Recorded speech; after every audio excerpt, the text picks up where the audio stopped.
Дорога к пункту пропуска Верхний Ларс нуждается в расширении. Из-за однополосного движения у российско-грузинской границы скапливается автотранспорт. Об этом сегодня под председательством Сергея Токоева говорили на совещании по развитию внешэкономической деятельности республики. Участники встречи предложили сразу несколько путей решения – построить тоннель или расширить трассу. Обратили внимание на пропускную способность границы. Как показывает практика, только 3 окна из 6 работают в круглосуточном режиме. Получается, что Ларс функционирует не на полную мощность, что приводит к большому затору как легкового, так и грузового транспорта.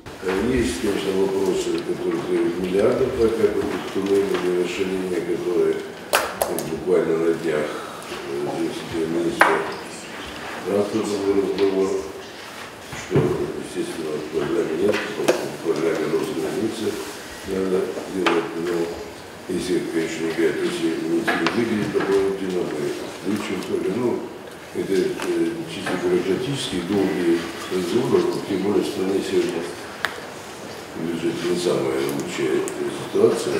Поэтому мы, конечно, будем по направлению всего с границей работать, все-таки там государственные программы включить в этот пункт.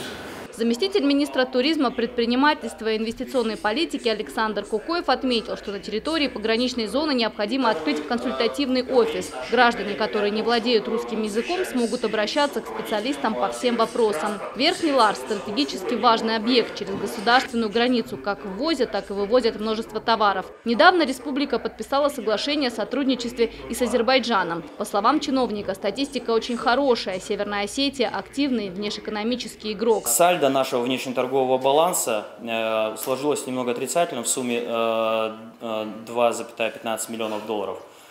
Это значит о том, что мы импортировали товаров больше, чем экспортировали на 2 миллиона. То есть у нас практически есть баланс, да, там приблизительно 48 на 52% в нашей внешней торговле. Это говорит о том, что этот баланс довольно-таки хороший, потому что есть субъекты, в которых импорт складывается в размере 70 и 80%. В республике помимо Верхнего Ларса есть еще один важный объект – пункт пропуска Нижний Зарамак. Здесь также необходимо обеспечить беспрепятственное движение автотранспорта. Александр Кукоев предложил включить коридор север-юг через российско-грузинскую границу в состав международного, как кратчайшего сухопутного пути из России в страны Ближнего и Среднего Востока. Председатель правительства Сергей Токоев отметил, что все предложения рассмотрят и будут искать пути решения проблем. Елена Черенкова, Заур Цеов, Осетия ТВ.